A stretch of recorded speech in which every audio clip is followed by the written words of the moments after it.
meu amigo e minha amiga, sejam todos bem-vindos ao Devocional de Fé, seu podcast diário, onde meditamos na Bíblia, a Palavra de Deus, esta palavra que transforma as nossas vidas.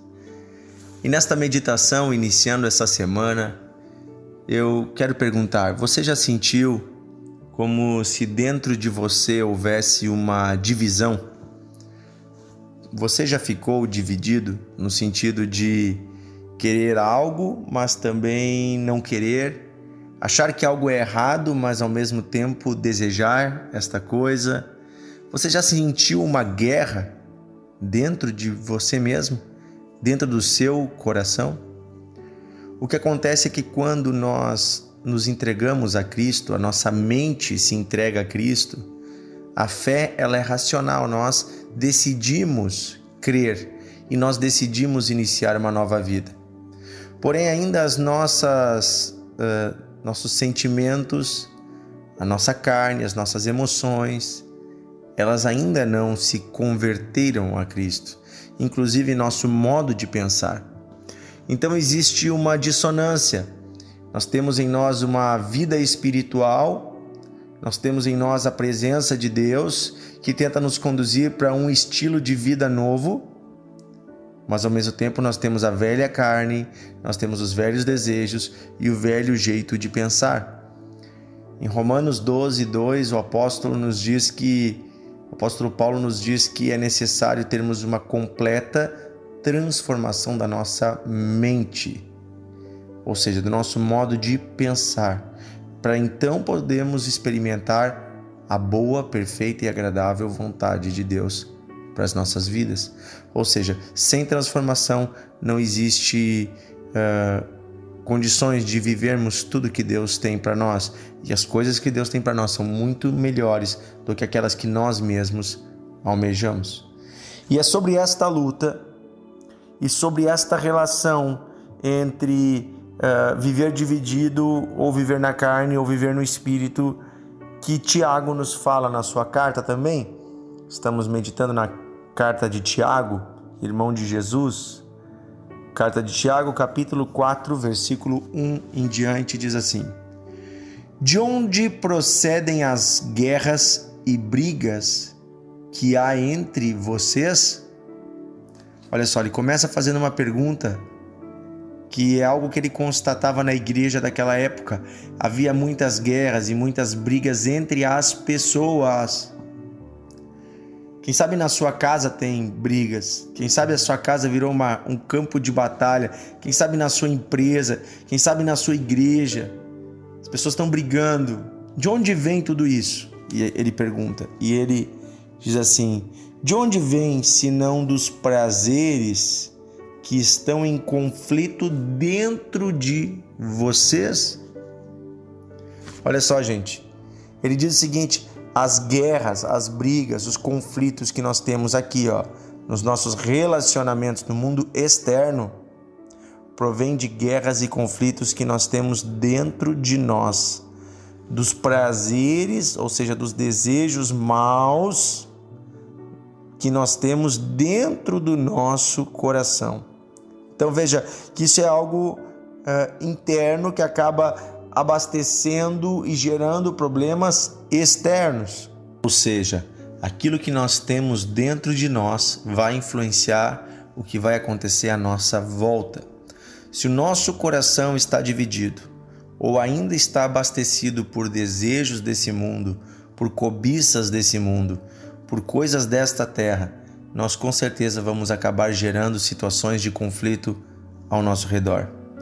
Uma pessoa que deseja muito, por exemplo, ter um determinado cargo na empresa, ou crescer, ou ganhar mais dinheiro, vai acabar muitas vezes entrando em conflito com seus colegas de trabalho, porque estão ali numa condição de competição e brigando por dinheiro, por lugar, por status, por poder. Veja, a cobiça que eu tenho dentro de mim, ela vai se transformar num problema externo, porque vai me colocar contra o meu semelhante. Agora, se o meu coração está tranquilo, se eu confio em Deus, eu sei que Deus é o meu provedor, eu simplesmente vou trabalhar e fazer o meu melhor. Inclusive vou ajudar o meu irmão que está do meu lado, meu próximo, meu colega de trabalho, vamos crescer juntos. E se Deus quiser que eu de alguma forma, tenha algum destaque, Ele vai fazer isso. Eu não estou preocupado com isso. Você está entendendo a diferença? Estou falando, dando um exemplo no trabalho, mas que pode se aplicar muito bem às nossas famílias.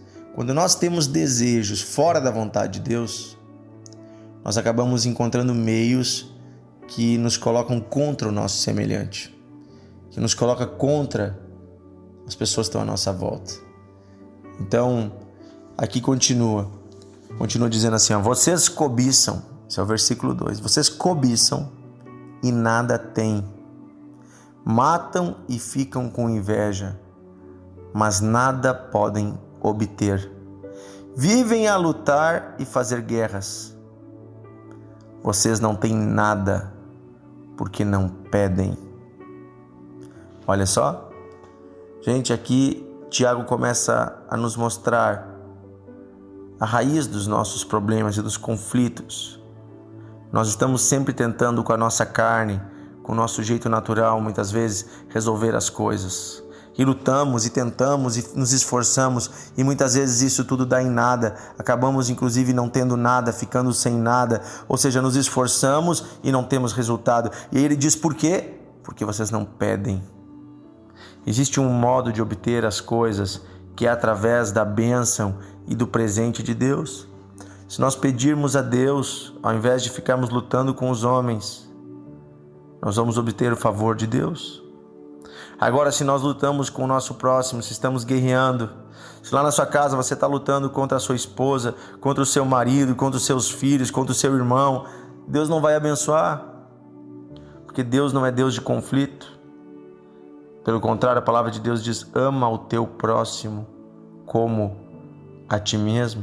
Mesmo que você tenha razão, se você partir para ignorância, para ofensa, para briga, se você ficar envolvido em brigas com as pessoas, mesmo você tendo razão, você perde a razão. Porque talvez você tinha razão no argumento, no motivo, mas você começou a usar de um método que não vem de Deus. A opressão não vem de Deus. A confusão não vem de Deus. A ofensa não vem de Deus. E depois diz assim no versículo 3: e quando vocês pedem, vocês não recebem, porque pedem mal, para esbanjarem em seus prazeres. Gente, aqui é muito forte. Tem gente que luta e não consegue. E aí, às vezes até vai para a igreja, começa a pedir a Deus algo e também não recebe. Por quê? Porque Deus conhece o coração.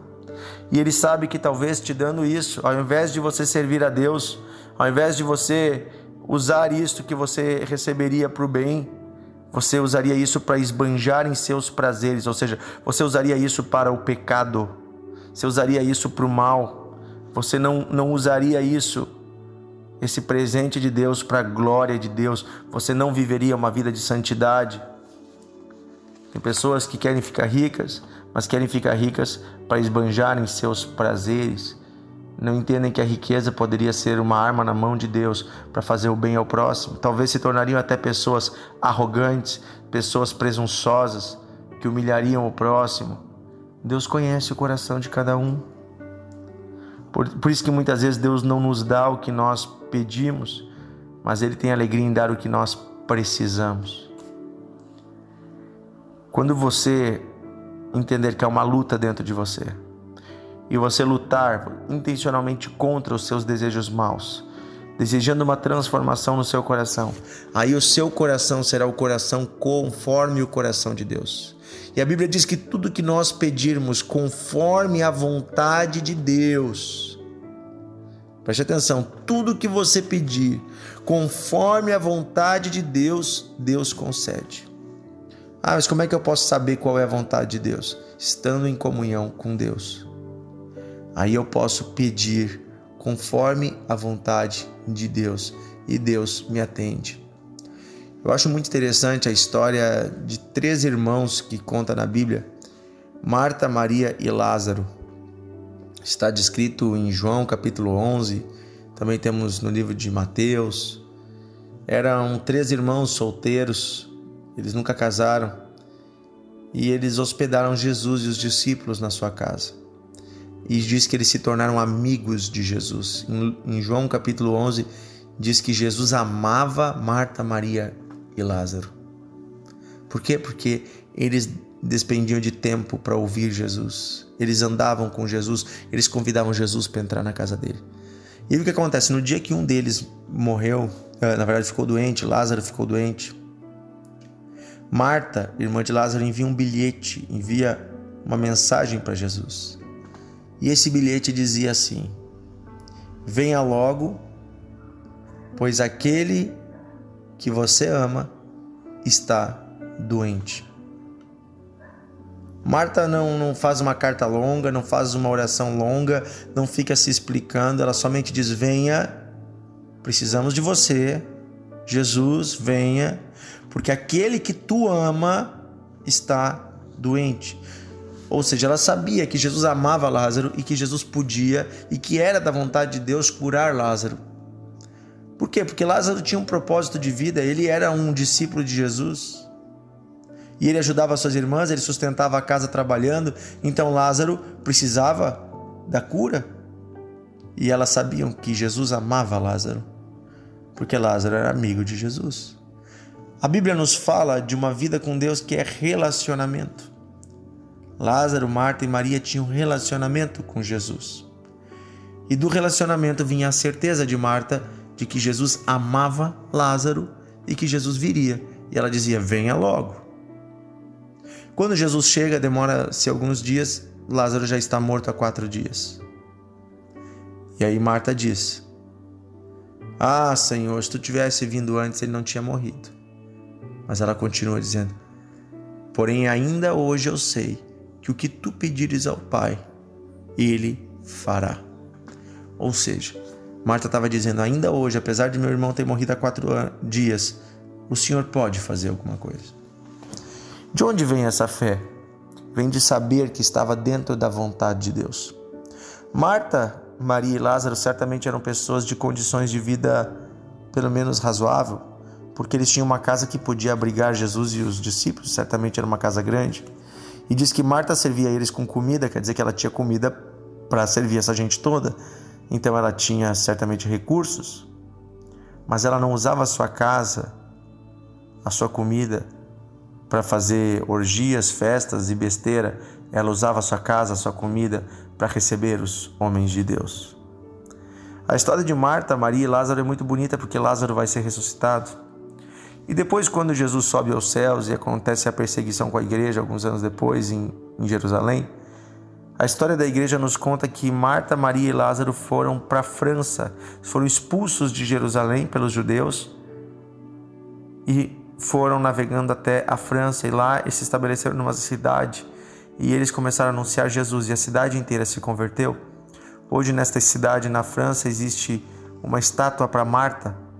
Marta se tornou a líder da igreja naquela cidade. Uma história muito bonita do que Deus pode fazer quando homens, mulheres entregam o seu coração a Deus, entregam sua vida a Deus.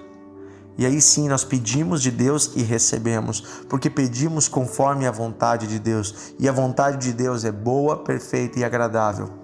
Paramos de ter uma guerra dentro de nós, porque nós decidimos matar o nosso ego.